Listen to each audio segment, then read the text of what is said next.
चलो, तो सेक्शन 17 देखा था हमने। क्या देखा था सेक्शन 17 में? हाँ, कौन कौन से डॉक्यूमेंट का रजिस्ट्रेशन क्या था, कंपलसरी। ठीक, फटाफट से रिवाइज कर लो। पहला क्या था? नहीं आई आवाज, फटाफट से बोलो, पहला क्या था? हाँ, दूसरा क्या बोला था? नॉन विच क्रिएट, हाँ क्या चीज? Any whether in of the value, है ना। फिर हमने बोला था इसका जो रिसिप्ट और उसके एक्नॉलेजमेंट की क्या है, जो कंसिडरेशन का क्या है, जो एक्नॉलेजमेंट, उसका भी रजिस्ट्रेशन कराना है ना। फिर फोर्थ में हमने देखा था क्या, कोई भी विच ट्रांसफर और असाइन एनी, और हाँ, और अगर वो रिलेटेड है किससे, जिसकी वैल्यू, है ना। फिर हमने देखा था तीन तरह के लिए इसका रजिस्ट्रेशन जरूरी है। पहला एक्सीडिंग 1 ईयर, दूसरा, तीसरा, इनका रजिस्ट्रेशन क्या है, कंपल्सरी। ठीक है, ये हो गया था हमारा।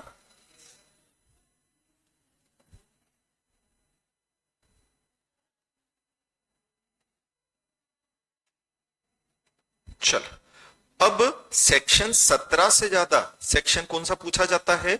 18। सेक्शन 17 से ज्यादा कौन सा सेक्शन पूछा जाता है? सेक्शन 18। सेक्शन 18 क्या है? ऐसे कौन से इंस्ट्रूमेंट है जिनका रजिस्ट्रेशन कैसा है, ऑप्शनल। बोलो, ऐसे कौन से इंस्ट्रूमेंट है जिनका रजिस्ट्रेशन क्या होता है, ऑप्शनल। अगर आपको सेक्शन 17 याद है तो इसको पढ़ने में 2 मिनट से ज्यादा नहीं लगेगा, और नेक्स्ट टाइम लिखने में या रिकॉल करने में आधा मिनट से ज्यादा नहीं लगेगा। ठीक है, सेक्शन 17 सबसे पहले हमने बोला था इंस्ट्रूमेंट कितने तरह के थे? 2 तरह के। कौन कौन से? टेस्टामेंट्री और नॉन टेस्टामेंट्री। टेस्टामेंट्री क्या था? विल था। नॉन टेस्टामेंट्री क्या था? विल के अलावा सब थे, है ना। फिर सेक्शन 17 में जितने डॉक्यूमेंट थे वो टेस्टामेंट्री थे, नॉन टेस्टामेंट्री? वेरी गुड, कौन से थे वो सब? तो मतलब रजिस्ट्रेशन कंपलसरी किसका है? तो इसका दूसरा मीनिंग क्या निकला? टेस्टामेंट्री का रजिस्ट्रेशन कंपलसरी। टेस्टामेंट्री मतलब क्या? तो वसीयत का रजिस्ट्रेशन कंपलसरी नहीं होता। ठीक है, चलो दूसरा पॉइंट सुनाओ। दूसरा पॉइंट क्या था अपना? नॉन टेस्टामेंट्री इंस्ट्रूमेंट जो create, limit, extinguish, assign any right, title और इंटरेस्ट वेदर वेस्टेड और कॉन्टिंजेंट टू और in any immovable property having value. तो उसका रजिस्ट्रेशन करवाना क्या था? बट अगर वैल्यू 100 से क्या है तो पहला पॉइंट वही दिया है, अगर वैल्यू कितने से कम है तो रजिस्ट्रेशन कंपलसरी। बाकी वर्ड टू वर्ड वही लिखा है। चलो पढ़ो, क्या लिखा है? इंस्ट्रूमेंट, हाँ, which or operate to create, declare, assign, limit, extinguish whether any whether of value. तो वहां हमने पढ़ा था अगर 100 रुपीज और तो रजिस्ट्रेशन कंपलसरी। यहां क्या बोल दिया? अगर 100 से तो रजिस्ट्रेशन कंपलसरी नहीं। सब उसी के उल्टे पॉइंट चलेंगे। फिर सेकंड एक्नॉलेजमेंट वाला पढ़ा था अपन ने, वैल्यू कितनी होनी चाहिए थी? 100 और मोर। ये सेकंड आ गया कौन से वाला? और अगर वैल्यू कितने से कम है? 100 से कम है तो रजिस्ट्रेशन कैसा है? ऑप्शनल, कंपलसरी नहीं। फिर लीज के केस में क्या पढ़ा था? Exceeding 1 year, year two year और रिजर्विंग ईयरली रेंट। तो अगर साल भर से कम है, कितने से कम है, तो फिर रजिस्ट्रेशन कैसा हो जाएगा? इसलिए तो हमने बोला था एग्रीमेंट कितने महीने का करते हैं हम? 11 महीने का। एग्रीमेंट कितने महीने का करते हैं हम? 11 महीने का। ये समझ में आया अपने को? बोलो। चलो, फिर हमने बोला था कि कोर्ट की डिक्री और ऑर्डर या आर्बिट्रेटर का अवार्ड, उसका रजिस्ट्रेशन कराना कंपलसरी है क्या? नहीं। बट अगर किसी नॉन टेस्टामेंट्री इंस्ट्रूमेंट से हम कोर्ट की डिक्री या अवार्ड को क्या करते हैं? ट्रांसफर करते हैं, तो उसका रजिस्ट्रेशन कराते हैं। अगर वैल्यू कितनी हो और अगर वैल्यू कितने से कम है तो रजिस्ट्रेशन कैसा है? ऑप्शनल। फिर सारे ट्रांजैक्शन कौन सी प्रॉपर्टी के थे? बोलो। अगर प्रॉपर्टी कैसी है? कैसी है? तो रजिस्ट्रेशन कैसा हो गया? ऑप्शनल। नया कुछ नहीं बता रहा हूं मैं, एक वर्ड नया नहीं बताया मैंने। जो अपन ने पढ़ा है वही क्रॉस कर रहे हैं अपन, नया एक भी नहीं पढ़ा अपन। अरे समझ में आया? और लास्ट क्या दिया है? और कोई डॉक्यूमेंट जो 17 के हिसाब से कंपल्सरीली रजिस्ट्रेबल ना हो। बट 18 एग्जाम में ज्यादा पूछा जाता है एज कंपेयर टू 17। ठीक है, तो 17 में कौन से इंस्ट्रूमेंट थे जिनका रजिस्ट्रेशन कंपल्सरी? 18 में कौन से हैं? 17 में सारी प्रॉपर्टी कौन सी थी? तो मतलब इमूवेबल का रजिस्ट्रेशन, लेकिन अगर तो फिर कंपलसरी नहीं है। फिर इमूवेबल में वैल्यू कितनी होनी चाहिए थी? और मोर। इसका मतलब क्या? 100 से कम है तो रजिस्ट्रेशन कंपलसरी नहीं है। फिर सारे कौन से इंस्ट्रूमेंट थे? तो नॉन टेस्टामेंट्री का कंपलसरी है, मतलब अगर कौन सा है तो रजिस्ट्रेशन कंपलसरी नहीं। क्लियर है? नेक्स्ट क्या दिया है? Time and place of registration. क्या समझ में आ रहा हेडिंग से? कितने टाइम में रजिस्ट्रेशन कराना है और कहां पर रजिस्ट्रेशन कराना है ना? टाइम ऑफ रजिस्ट्रेशन मतलब समझ में आया ना? क्या कि कितने टाइम में रजिस्ट्रेशन कराना है और दूसरा कहां पर रजिस्ट्रेशन। पहले तो हमने क्या बोला? किसका रजिस्ट्रेशन कराना है, तो किसका रजिस्ट्रेशन कंपलसरी ये देखा, फिर किसका रजिस्ट्रेशन ऑप्शनल है ये देख लिया। अब अपन क्या देख रहे हैं कि कितने टाइम में रजिस्ट्रेशन कराऊं, तो मैंने आपको बोल दिया था रजिस्ट्रेशन कराने का टाइम कितना होता है? 4 महीने, डिस्कस किया था ना। अब वो सेक्शन आ रहा है। ठीक है, पहली चीज, रजिस्ट्रेशन हमेशा इंस्ट्रूमेंट का होता है। किसका होता है बेटा? इंस्ट्रूमेंट मतलब क्या था हमारा? Very good. तो प्रॉपर्टी का जब हम क्या करते हैं? ट्रांसफर। प्रॉपर्टी का जब हम क्या करते हैं? तो उस ट्रांसफर को एग्जीक्यूट करने के लिए जो हमने क्या बनाया है? मतलब क्या बनाया है? एग्रीमेंट। उस एग्रीमेंट का क्या होता है? रजिस्ट्रेशन। ये ना, रजिस्ट्रेशन हमेशा किसका होता है बेटा? ट्रांजैक्शन का नहीं। बोलो। अगर आपने ओरली ट्रांजैक्शन कर लिया तो क्या रजिस्ट्रेशन होगा? नहीं, क्योंकि रजिस्ट्रेशन किसका होता है? हर पॉइंट का पहला वर्ड ये तो लिखा था, non testamentary instrument. Non testamentary instrument मतलब क्या होना जरूरी है? इंस्ट्रूमेंट। अगर क्या नहीं है तो रजिस्ट्रेशन नहीं होगा। ठीक है, इंस्ट्रूमेंट को एग्जीक्यूट होना जरूरी है। इंस्ट्रूमेंट को क्या होना जरूरी है? किसी भी इंस्ट्रूमेंट के रिलेशनशिप में एग्जीक्यूट का मतलब होता है साइन। किसी भी इंस्ट्रूमेंट के रिलेशनशिप में अगर कौन सा वर्ड यूज होता है बेटा? एग्जीक्यूशन, तो उसका मतलब होता है signature. Executed means signed, execution means signature. ठीक है, वैसे एग्जीक्यूट करना मतलब कोई काम करना होता है, यही होता है ना जनरल लैंग्वेज में, कि ये काम एग्जीक्यूट किया मतलब कर दिया। बट इंस्ट्रूमेंट के रिलेशनशिप में एग्जीक्यूशन का मतलब होता है क्या करना, सिग्नेचर। एग्जीक्यूटेड मींस क्या होता है, signed. Executant means signatory. Executant मतलब कौन, सिग्नेटरी। सिग्नेटरी मतलब जिसने साइन मारे। 3 वर्ड समझ में आ गया। तो किसी भी इंस्ट्रूमेंट के रिलेशनशिप में किसका मतलब, एग्जीक्यूशन का मतलब क्या होता है, सिग्नेचर। एग्जीक्यूटेड मींस, और सिग्नेटरी को क्या बोलते हैं, एग्जीक्यूटेड। जब तक इंस्ट्रूमेंट क्या नहीं होता है, तब तक साइन, तब तक रजिस्ट्रेशन नहीं होता। या यूं कह लो, जब तक इंस्ट्रूमेंट एग्जीक्यूट नहीं होता वो इंस्ट्रूमेंट ही नहीं बनता।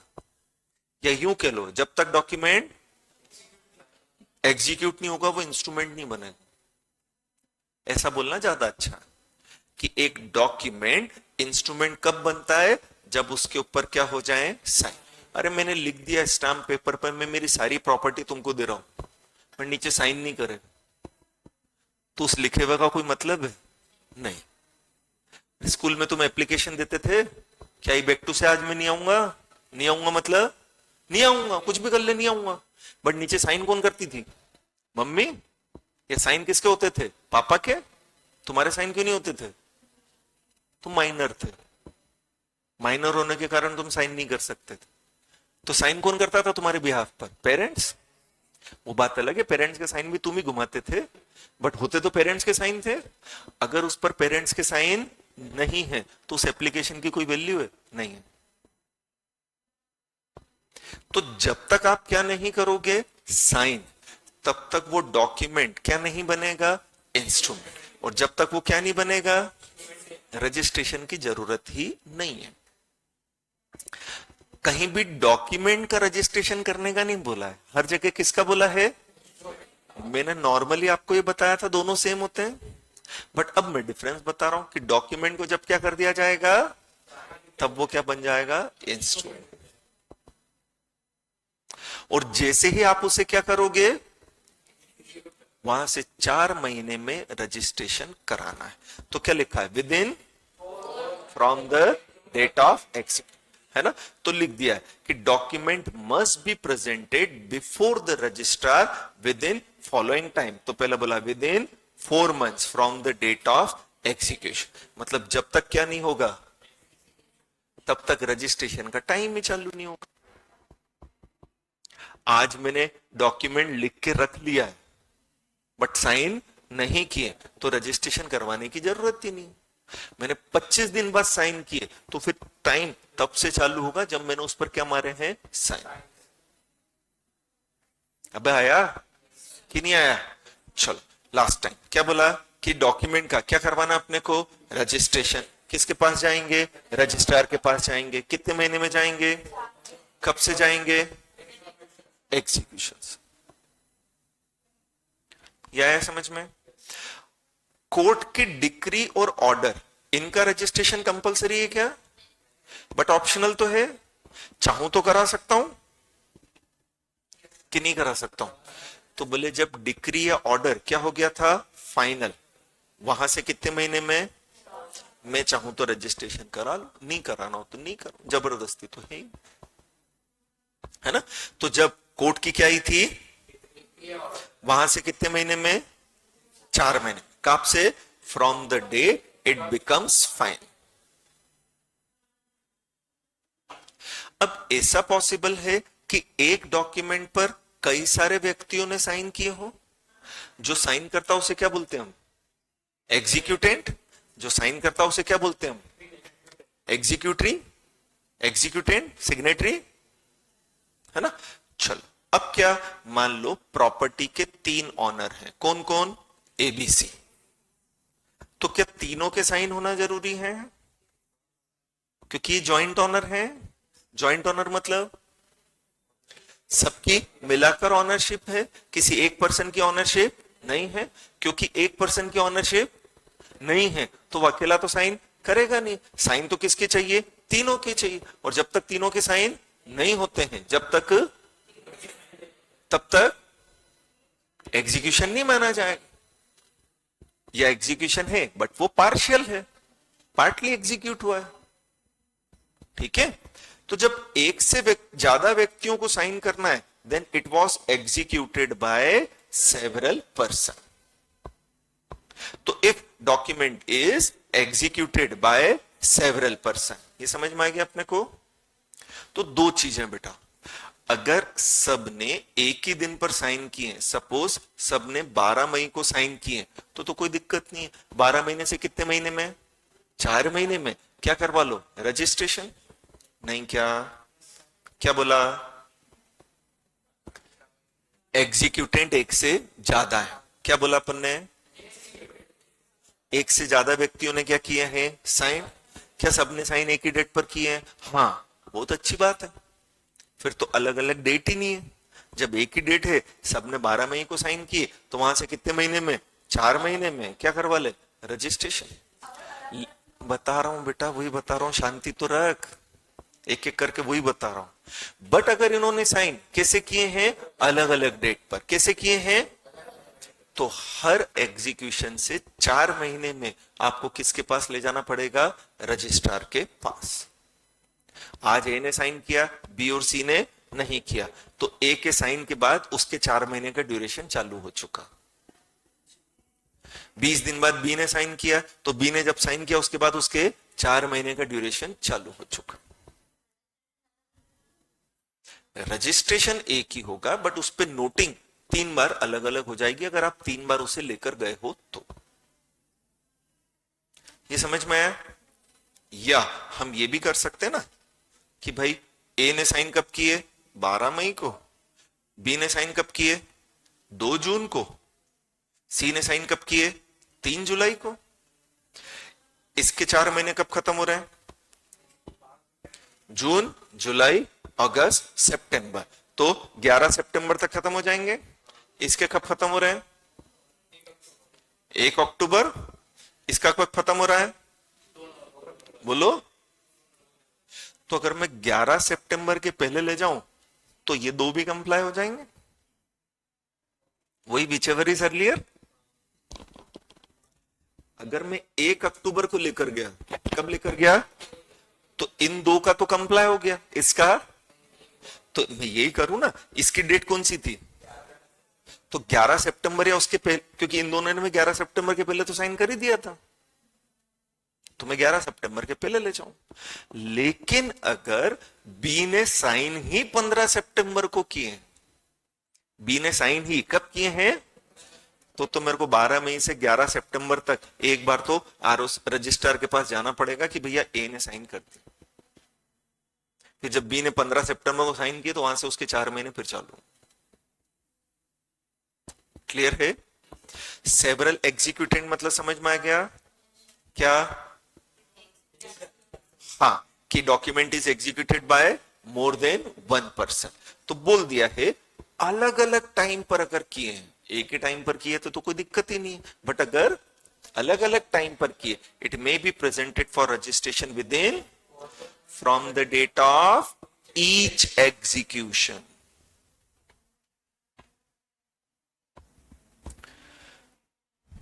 क्लियर हुआ? कर सकते हैं इसको। नेक्स्ट, अब बोला है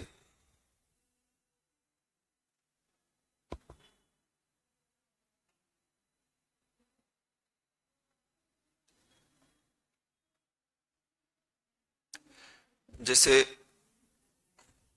शर्मा जी की प्रॉपर्टी है, कहां पर है? इंडिया। शर्मा जी ने प्रॉपर्टी सेल की, किसको? डोनाल्ड ट्रंप को। कहां पर? यूएसए। शर्मा जी और डोनाल्ड ट्रंप के बीच में क्या हुआ? एग्रीमेंट। काहे का? सेल का। कहां पर? यूएसए। कहां है?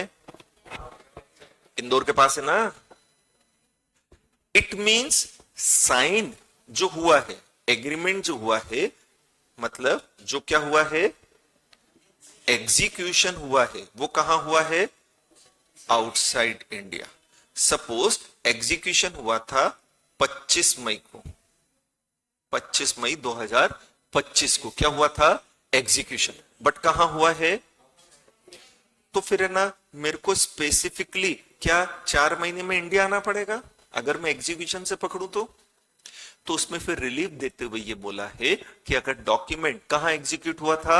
आउटसाइड इंडिया, तो एग्जीक्यूशन के बाद फर्स्ट टाइम जब वो डॉक्यूमेंट कहां अराइव होता है? इंडिया में, वहां से 4 महीने में रजिस्ट्रेशन कराना। एग्जीक्यूशन से 4 महीने बोलूं तो मई के बाद जून, जुलाई, अगस्त और सितंबर, तो 24 सितंबर तक करवाना पड़ेगा नहीं। बट मालूम पड़ा कि शर्मा जी एग्जीक्यूशन के बाद वो डॉक्यूमेंट इंडिया में आए ही कब लेकर हैं? 2 जनवरी 26 को। कब लेकर आए हैं? तो 2 जनवरी 26 से कितने महीने में? 4 महीने में रजिस्ट्रेशन कराना। ये समझ में आया? 2 जनवरी 26 से कितने महीने में? 4 महीने में क्या करवाना है? रजिस्टर। तो यार एक जो प्रैक्टिकल प्रॉब्लम हो सकती थी कि मैंने डॉक्यूमेंट इंडिया के बाहर एग्जीक्यूट किया, तो मैं स्पेसिफिकली कहां हूं? इंडिया में, केवल क्या करवाने के लिए? रजिस्ट्रेशन। उससे मुझे रिलैक्सेशन मिल गया यार कि मैं जब भी इंडिया में आऊं, भले मैं 5 साल बाद आ रहा हूं, तो जब 5 साल बाद मैं डॉक्यूमेंट को लेकर कहां आया हूं? इंडिया में, वहां से 4 महीने में क्या करा लूं? रजिस्ट्रेशन। क्लियर हुआ ये? चलो बोल दो। If by some parties it can be after its arrival in India। ये आया समझ में? पक्का? क्या विल का रजिस्ट्रेशन कंपलसरी होता है? अरे बोलो। हाँ, बट ऑप्शनल तो है, चाहूं तो करा सकता हूं। बोले तेरी मर्जी पड़े जब करा ले। बिल का रजिस्ट्रेशन कराना है, कोई टाइम पीरियड भी नहीं है, जब तेरी मर्जी हो तब करा ले, नहीं मर्जी हो मत करा, कोई गिला शिकवा नहीं।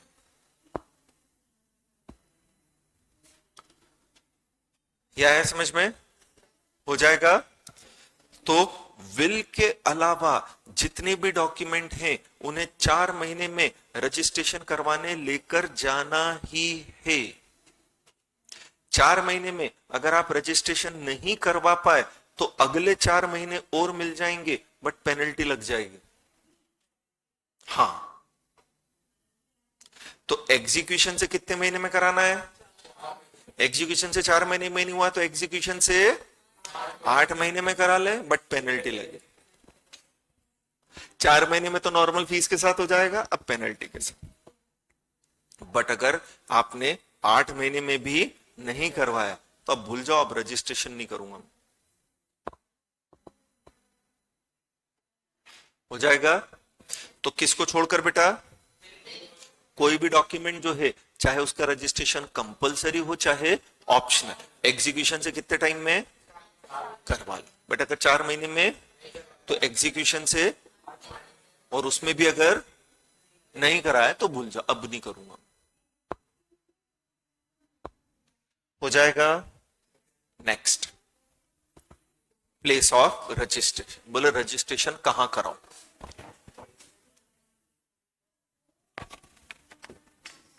बहुत इंपॉर्टेंट है ना? क्या दिया हेडिंग? बोलो। Place of registration. Place of registration मतलब कहां करवाऊं? तो रजिस्ट्रेशन कहां होता है? रजिस्ट्रार के पास। भाई रजिस्ट्रेशन कहां होता है? रजिस्ट्रार के पास। रजिस्ट्रार कहां होता है? हाँ, उसके ऑफिस में होता है। नहीं, और उसका ऑफिस कहां होता है?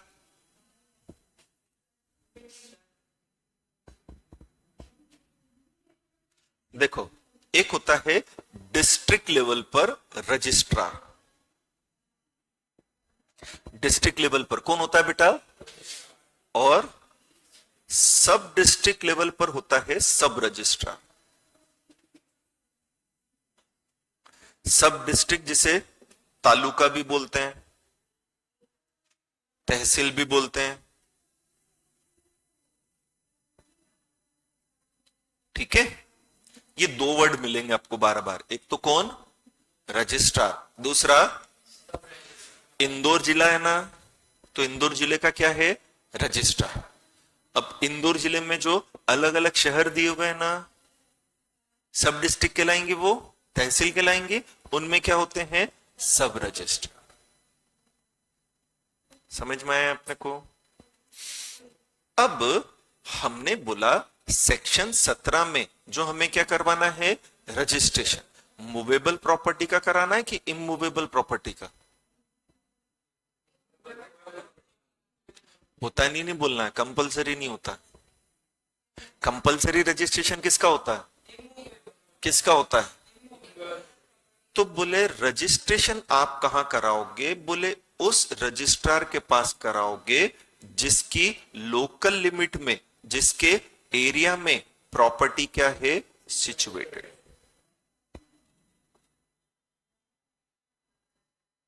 ये समझ में आया क्या मतलब, जैसे शर्मा जी है ना, उनका मकान है, हाउस प्रॉपर्टी है, कहां पर, इंदौर। शर्मा जी ने एक हाउस प्रॉपर्टी खरीद रखी है, कहां पर, इंदौर। शर्मा जी रहते कहां हैं, मुंबई में। शर्मा जी रहते कहां हैं बेटा, मुंबई के अंदर, ठीक है। शर्मा जी ने वो इंदौर की हाउस प्रॉपर्टी सेल कर दी, किसको, वर्मा जी को। वर्मा जी कहां रहते हैं, कोलकाता में। कहां रहते हैं, अब शर्मा जी और वर्मा जी के बीच में क्योंकि हाउस प्रॉपर्टी है, तो इसको लेकर क्या किया जाएगा, इंस्ट्रूमेंट एग्जीक्यूट किया जाएगा। क्या किया जाएगा बेटा, इंस्ट्रूमेंट एग्जीक्यूट किया जाएगा, और इंस्ट्रूमेंट एग्जीक्यूट हुआ है दिल्ली में, ठीक है। वापस से शर्मा जी रहने वाले कहां के हैं, वर्मा जी रहने वाले कहां के हैं, कोलकाता। दोनों कहां थे, तब दोनों के बीच में क्या हुआ, मतलब क्या बनी, सेल डीड, नहीं, क्या बनी, सेल डीड बन गई। किसको बेचने की, जो कहां सिचुएटेड है। चलो ऑनर कौन थे पहले, अब उन्होंने प्रॉपर्टी किसको बेची, तो वर्मा जी क्या बन गए। अब जब वर्मा जी क्या बन गए, तो इन्हें अपने नाम से रजिस्ट्री करवानी है, सेक्शन 17 के हिसाब से रजिस्ट्रेशन कराना है कि नहीं कराना है, कहां करवाएं, इंदौर, मुंबई, दिल्ली, कलकत्ता, कहां करवाएं। तो बोले भले ये कहीं भी रहता हो, भले एग्रीमेंट कहीं भी हुआ हो, बट रजिस्ट्रेशन तो वही होगा जहां पर प्रॉपर्टी सिचुएटेड है। हाउस प्रॉपर्टी कहां सिचुएटेड है, तो इंदौर के रजिस्ट्रार या सब रजिस्ट्रार के पास ले जाकर आपको क्या करवाना पड़ेगा, रजिस्ट्रेशन। समझ में आया, इंदौर का रजिस्ट्रार या सब रजिस्ट्रार के पास जाकर आपको क्या करवाना पड़ेगा, रजिस्ट्रेशन कराना पड़ेगा। आप चाहो कि यार मैं तो कलकत्ता में रहता हूं, यहीं करा लूं, नहीं, नहीं करा सकता। क्यों, क्योंकि रजिस्ट्रेशन स्टेट गवर्नमेंट की इनकम है, ये किसके खाते में जाती है, स्टेट गवर्नमेंट। तो प्रॉपर्टी कहां सिचुएटेड है, एमपी में, तो इनकम किसकी हुई, तो यहीं आके करा। क्या है समझ में, एक्ट भले सेंट्रल गवर्नमेंट ने बनाया, बट स्टाम्प जो है, रजिस्ट्रेशन जो है, ये सब स्टेट गवर्नमेंट की इनकम, तो इसलिए हमें वहीं जाकर कराना है जहां पर वो सिचुएटेड है। स्टेट गवर्नमेंट में भी म्युनिसिपल कॉर्पोरेशन के पास चला जाता है, तो म्युनिसिपल कॉर्पोरेशन कौन सा, इंदौर वाला, उसी की प्रॉपर्टी, वहीं करवा रजिस्ट्रेशन। अबे क्लियर है कि नहीं है। तो हम इंडिया में रहते हैं, कॉन्स्टिट्यूशन में फंडामेंटल राइट दिया है, right to reside freely throughout the territory of India. हम पूरे इंडिया में कहीं भी रह सकते हैं, कहीं भी प्रॉपर्टी खरीद सकते हैं, कहीं भी बिजनेस कर सकते हैं, लेकिन भाई रजिस्ट्रेशन कराने तेरे को वहीं आना पड़ेगा जहां प्रॉपर्टी सिचुएटेड। मैं इंदौर का रहने वाला हूं, मैं चाहूं तो अब तो जम्मू कश्मीर में भी प्रॉपर्टी खरीद सकता हूं, नहीं, बट रजिस्ट्रेशन कराने मुझे जम्मू कश्मीर ही जाना पड़ेगा, भले प्रॉपर्टी मैंने इंदौर में बैठे बैठे खरीद ली हो, कोई फर्क नहीं पड़ता। तो इसने भी एग्रीमेंट कहां करा? दिल्ली में। तो प्रॉपर्टी कहां बैठकर खरीदी? दिल्ली में। बट रजिस्ट्रेशन कराने तो कहां जाना पड़ेगा? इंदौर। क्या है समझ में अपने को? बोलो। इंदौर से लगा हुआ जिला कौन सा है? नहीं। अब मान लो शर्मा जी का खेत है। शर्मा जी का क्या है बेटा? खेत। खेत या बड़ी बड़ी प्रॉपर्टी शहर के बाहर ही होती है नॉर्मली, है ना। मालूम पड़ा कि इंदौर के बाहर की साइड खेत है जिसका 60% हिस्सा इंदौर में आ रहा है और 40% हिस्सा उज्जैन में जा रहा है। इंदौर के बाद उज्जैन कब चालू होता मालूम पड़ जाता है? जब तक लिखा ना आए कि उज्जैन में आपका स्वागत है। नहीं, या वो माइलस्टोन देखते रहते हम कि कुछ तो लिखा है? नहीं। जैसे नीमच, नीमच का नाम सुना? नीमच के बाद, अच्छा नीमच कहां पर है? एमपी में। नीमच के बाद क्या चालू हो जाता है? राजस्थान। अब मान लो शर्मा जी का खेत नीमच में, कुछ हिस्सा नीमच में आ रहा है और कुछ हिस्सा कहां जा रहा है? राजस्थान। ऐसा बहुत पॉसिबल, ये हाइपोथेटिकल सिचुएशन नहीं है। हम जब बॉर्डर बनाते हैं या बाउंड्री बनाते हैं तो खेत बना देखकर या मकान देखकर नहीं बनाते, गवर्नमेंट तो बता देती है, बस खत्म। जैसे एमपी से क्या लगड़ हुआ? छत्तीसगढ़। मालूम पड़ा शर्मा जी का मकान एमपी बॉर्डर पर है, अब वो छत्तीसगढ़ में आ रहा है, एमपी में जा रहा है, वही समझ में नहीं आ रहा है। बट हाँ, कुछ पोर्शन एमपी में आ रहा है, कुछ पोर्शन कहां जा रहा है? छत्तीसगढ़। कहां कराऊं रजिस्ट्रेशन यार? अब भाई आपने तो बोल दिया जहां पर क्या सिचुएटेड है प्रॉपर्टी वहां करवाओ। प्रॉपर्टी तो इंदौर में भी सिचुएटेड है और उज्जैन में भी। मालूम पड़ा नीमच की प्रॉपर्टी है तो वो एमपी में भी आ रही है और राजस्थान में भी जा रही है। पहले एमपी एकमात्र ऐसा स्टेट था जिसकी बॉर्डर सबसे ज्यादा स्टेट से टच होती थी, सेंटर में ना 7 स्टेट्स के साथ होती थी। बट जब एमपी से क्या लग हो गया? छत्तीसगढ़, उसके बाद से नहीं होने लगी क्योंकि बाकी छत्तीसगढ़ को टच होने लग गई। अब कहां कराऊं रजिस्ट्रेशन?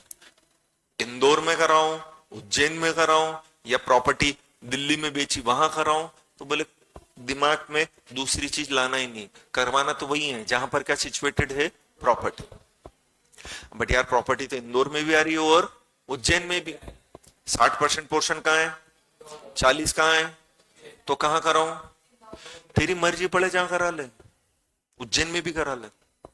इवन अगर ये ऐसा होता कि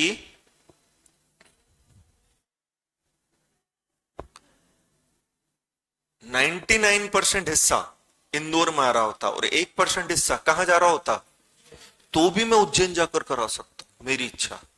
even a smaller portion of property was situated, तो भी करा सकता। मालूम पड़ा 99% हिस्सा एमपी में आ रहा है, 1% हिस्सा कहां जा रहा था? राजस्थान में। मेरी इच्छा राजस्थान जाके कराने की है, करा ले, कोई टेंशन। बट हाँ, कराना मुझे या तो इंदौर में है या कहां पर है? उज्जैन। मैं चाहूं कि भोपाल जाके करा लूं, नहीं करा सकता। तो even a smaller portion of property was situated, registration तो वहीं होगा और कहीं नहीं होगा जहां प्रॉपर्टी सिचुएटेड। होली सिचुएटेड थी तो झंझट ही खत्म हो गया। पार्टली थी तो भले छोटा सा हिस्सा था, मेजर हिस्सा दूसरी जगह जा रहा था, मेरी इच्छा है मेरे को वहां कराना हो वहां कराओ, यहां कराना हो यहां कराओ, खत्म। क्लियर हो गया? सेक्शन 26 से शायद है ना? 28 है। चलो स्टार्ट करें अपन, पढ़ते जाएंगे। पहला क्या बोला है? हाँ, तो क्या बोला? Document shall be. Shall be मतलब कंपलसरी, करना ही पड़ेगा। इन चीजों से मालूम पड़ता है बेटा कि चीजें कंपलसरी या ऑप्शनल। लिखा होता मे भी तो कर भी सकते हो, नहीं भी कर सकते। इन चीजों से मालूम पड़ता है कि क्या कंपलसरी।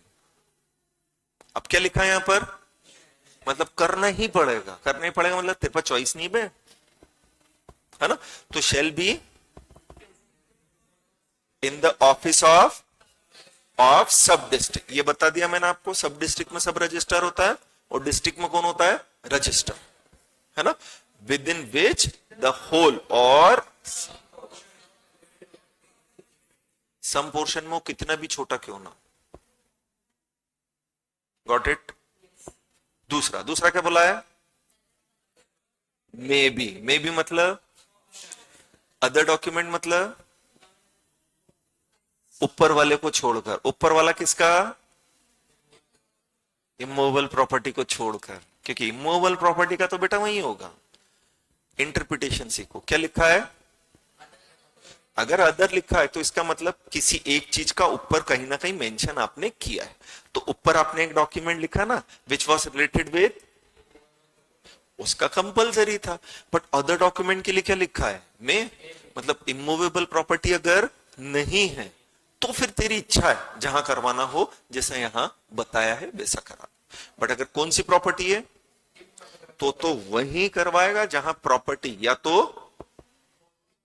या उसका पोर्शन था। क्लियर है, बोलो। चले, तो क्या लिखा, अदर डॉक्यूमेंट या तो in the office of whose document was, और in the office of under the at which. ठीक है, तो जैसे मूवेबल प्रॉपर्टी सेल हुई है, क्या सेल हुई है, क्या रजिस्ट्रेशन कंपलसरी है, बट मेरी इच्छा है कराने क्या, मैं करा लूं यार, बाद में कुछ हो जाए तो करवा के रख लूं यार। बोले ठीक है यार, है ना। अब मान लो गोल्ड बेचा था, कहां पर, इंदौर में। एग्रीमेंट भी कहां हुआ, इंदौर में। मान लो किसी की ज्वेलरी खरीद ली, कहां खरीदी, इंदौर में। एग्रीमेंट भी कहां हुआ, इंदौर में। ठीक है, तो ऐसी सिचुएशन में रजिस्ट्रेशन कहां करवाऊं, या तो मैं इंदौर में, या इंदौर कौन सी स्टेट में आ रहा है, इंदौर कौन सी स्टेट में आ रहा है, मैं एमपी में कहीं भी करा सकता हूं, एमपी छोड़ के नहीं जाऊं। आप समझे मेरी बात, है ना। जैसे डॉक्यूमेंट मूवेबल प्रॉपर्टी का एग्जीक्यूट हुआ है जयपुर में, जयपुर मतलब तो या तो जयपुर में करा लो या राजस्थान में कहीं भी करा लो। भीलवाड़ा चले जाऊं, अजमेर चला जाऊं, कहीं भी चला जाऊं, राजस्थान के बाहर नहीं, क्योंकि हमने बोला किसकी इनकम है, स्टेट गवर्नमेंट। तो अगर आप राजस्थान में कहीं भी कराओगे तो at the end Rajasthan government के पास ही है ना, इसलिए। क्लियर है, चलो देखो क्या है, पढ़े वापस से। Other document in the office of whose, यहां तक समझ में आया पहला कि डॉक्यूमेंट इंदौर में एग्जीक्यूट हुआ तो इंदौर में करा लो, जयपुर में आया तो जयपुर में, या इन the office of but under the state government, उसी स्टेट गवर्नमेंट के पास जहां पर सारे पर्संस जो हैं डिजायर करते हैं कि करवा ले। तो सबकी इच्छा है कि भैया अपन तो भोपाल में करा, बुलाओ करा ले, कोई दिक्कत नहीं। सबकी इच्छा है भीलवाड़ा में करा, बुलाओ करा ले, कोई टेंशन। यह आया समझ में, पक्का। चलो, अब यहां लिखा था सब रजिस्ट्रार के पास जाना है, किसके पास जाना है। अब अगर मैं किसके पास गया हूं तो वो भी रजिस्टर्ड कर लेगा, है ना।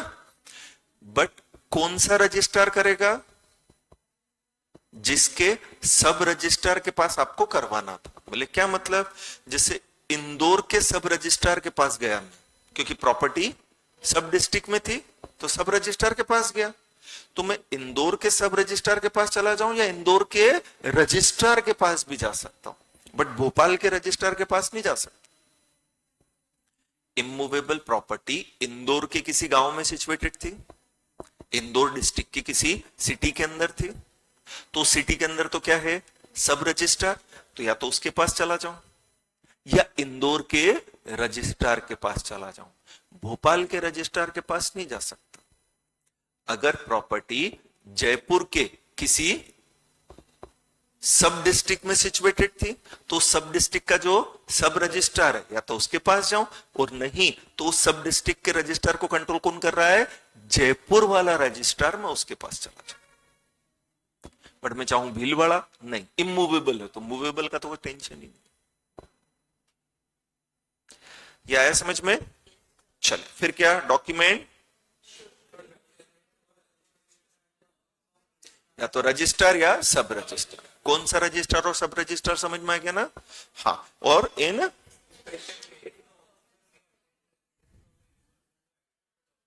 खासकर विल, बोले क्या मतलब, ए बेड पर है, मरने की पोजीशन में है, जाते जाते वो क्या लिखना चाहता है, अपनी विल, और विल का क्या करवाना चाहता है, रजिस्ट्रेशन। तो फिर हम रजिस्ट्रार को बोलेंगे कि भैया तू मेरे यहां जा यार, और रजिस्ट्रार के सामने वो विल पर साइन कर देगा और रजिस्ट्रार उसका क्या कर लेगा, रजिस्ट्रेशन। नहीं है प्रैक्टिकली पॉसिबल कि वो आ सके, मैक्सिमम केस में, किसके केस में, विल के केस, वसीयत के केस में होता है। मूवी में देखा भी, अगर आपने कोई सी मूवी देखी हो जिसमें ऐसा कुछ हुआ है कि भाई वो मर रहा है तो वहां काला कोट पहन के अंकल खड़े हैं, वो वसीयत लिख रहे हैं उसको, बोले ठीक है लिख, पैसे लेगा वो आने के, बट ठीक है कर ले। यह है समझ में? फिर डिक्री और ऑर्डर, इसका रजिस्ट्रेशन कंपलसरी कि ऑप्शनल है? तो हम करवाना चाहते हैं तो कहां करवाऊं, बोले जिस कोर्ट ने डिक्री दी ना, जिस कोर्ट ने ऑर्डर दिया ना, उस एरिया का जो रजिस्ट्रार है, सब रजिस्ट्रार, उसके पास करा ले। ठीक है, जैसे इंदौर कोर्ट की डिक्री थी ना, तो कहां होगा, इंदौर, ये लिखा है। या इंदौर कौन सी स्टेट में हो गया, तो सारे व्यक्ति चाहते हैं कि एमपी के किसी दूसरे रजिस्ट्रार के पास करा, वहां करा, कोई टेंशन नहीं। ये समझ में आया? हाँ, अगर आपने रजिस्ट्रेशन कहीं और करवा लिया है तो वो रजिस्ट्रेशन क्या हो जाएगा, वॉइड, वॉइड हो जाएगा। मतलब डॉक्यूमेंट क्या कहलाएगा, अनरजिस्टर्ड, रजिस्टर्ड नहीं। एमपी में करवाना था, मैंने महाराष्ट्र जाके करा लिया, खत्म, वॉइड, रजिस्ट्रेशन ही नहीं। क्लियर है? हो जाएगा ये, बोलो। फिर एक ये प्रोविजन हुआ करता था कि जो प्रेसिडेंसी टाउन है, क्या है जो प्रेसिडेंसी टाउन, क्या होता है, जो प्रेसिडेंट कंट्रोल करता। हाँ, बट आज की डेट में प्रेसिडेंसी टाउन है नहीं, ये जब हमें फ्रीडम मिली थी या उसके पहले की चीज हुआ करती थी, आज की डेट में है नहीं। ठीक है, या क्या था, जो दिल्ली, वहां document relating to property situated anywhere in India में बी रजिस्टर्ड। मतलब दिल्ली जाकर मैं इंडिया की किसी भी प्रॉपर्टी का क्या करवा सकता था, रजिस्ट्रेशन। अभी भी पॉसिबल है, बोले हाँ। अब तो इसलिए पॉसिबल हो गया क्योंकि अब सब रजिस्ट्रेशन ऑनलाइन हो रहे हैं। अब अगर रजिस्ट्रेशन कैसे हो रहे हैं, ऑनलाइन, तो सारा रिकॉर्ड कैसा अवेलेबल है, ऑनलाइन। और अगर ऑनलाइन है तो कहीं भी करा लो, क्या फर्क पड़ रहा है यार। यह है समझ में? एक्स्ट्राऑर्डिनरी सिचुएशन के अंदर at the resident of executant भी अलाउ किया जा सकता है, बट कौन सी सिचुएशन में, एक्स्ट्राऑर्डिनरी, कि मरने वाला है, बीमार है, नहीं आ सकता है, तो अलाउ कर सकते, अदरवाइज। एंड यहां वही दिया है क्या, कि कॉन्स्टिट्यूशन में हमें राइट दिया है कि हम इंडिया के किसी भी पार्ट में रह सकते हैं, कहीं भी प्रॉपर्टी खरीद सकते हैं, कहीं भी बिजनेस कर सकते हैं, वो कोई दिक्कत नहीं है। बट भाई इमूवेबल प्रॉपर्टी तो तेरे को रजिस्ट्रेशन वहीं जाके कराना है जहां होली या पार्शली प्रॉपर्टी सिचुएटेड, और कहीं करवाया तो रजिस्ट्रेशन क्या हो जाएगा, वॉइड। चलो पढ़ो एग्जांपल, क्या दिया है, ए बायस एंड सिचुएटेड इन, हाँ, फरीदाबाद मतलब क्या, Haryana, by way of shaded, A is,